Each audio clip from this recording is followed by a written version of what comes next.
The suitcase in the hallway was the first thing that didn't make sense. It wasn't mine. It wasn't hers. It was black, sleek, new, still carrying that faint plasticky smell of untouched zippers. And on its tag, instead of her name or mine, was a man's, Daniel Cross. I froze in the doorway, keys still in my hand, the hum of the car cooling in the driveway behind me.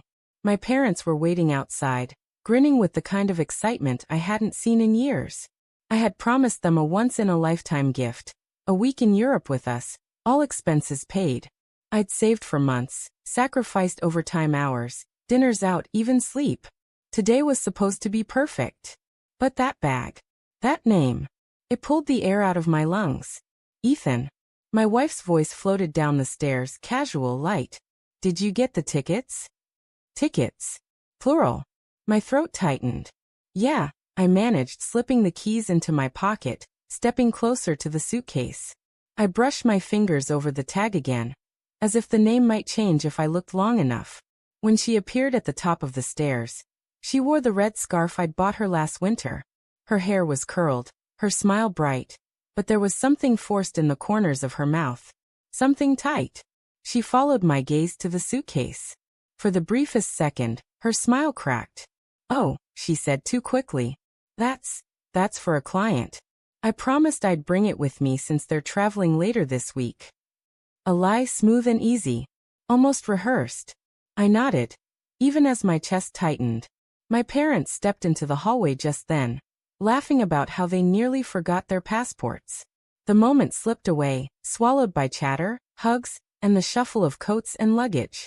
But the name on that tag carved itself into my brain. Daniel Cross.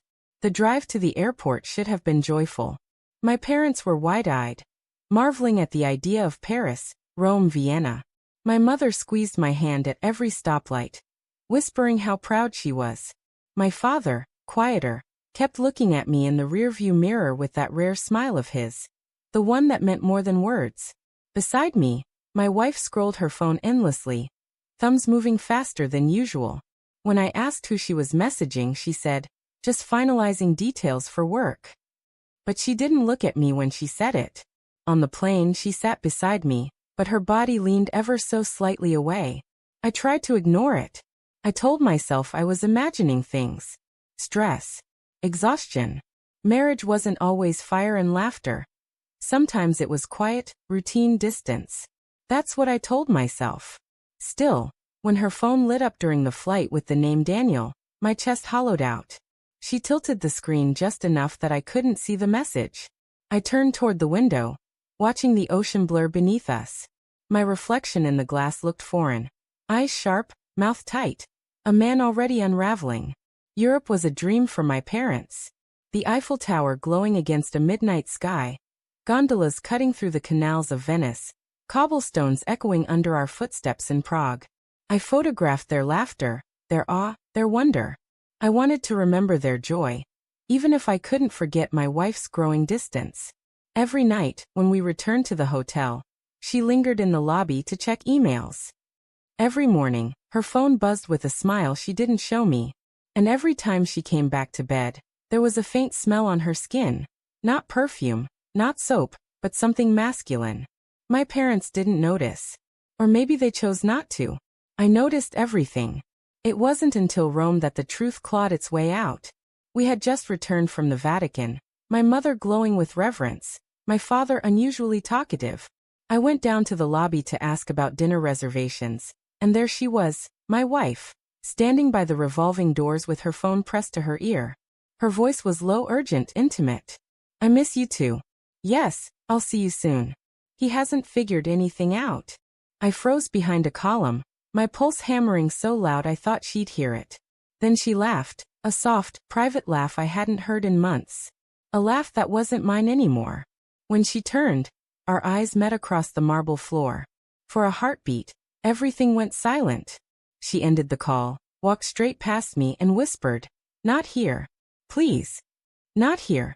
Not what you think. Not I can explain. Just not here." That night, I couldn't sleep. My parents were in the next room, exhausted and happy, oblivious. She lay beside me, her back turned, her breathing steady but too controlled to be real sleep. I stared at the ceiling until dawn, replaying every smile, every kiss, every promise she'd ever made.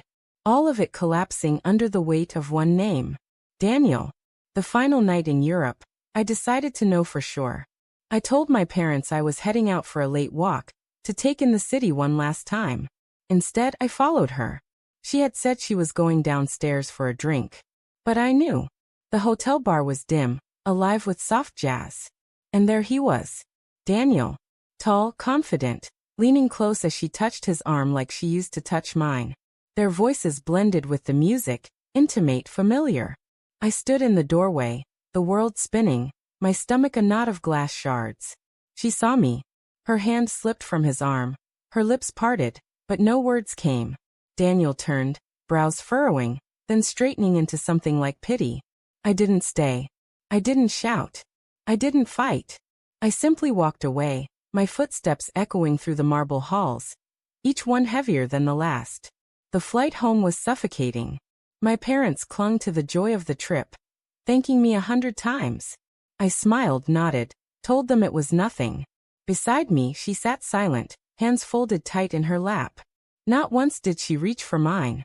When we landed, I hugged my parents, promised to visit soon, and watched them disappear into their taxi. Then I turned to her. I gave them Europe, I said quietly, but you gave me Daniel. Her eyes filled, her lips trembled, but I didn't wait for her excuses. I picked up my suitcase, just mine, not hers, and walked away. For the first time in weeks, my lungs filled. The air was sharp, cold, honest.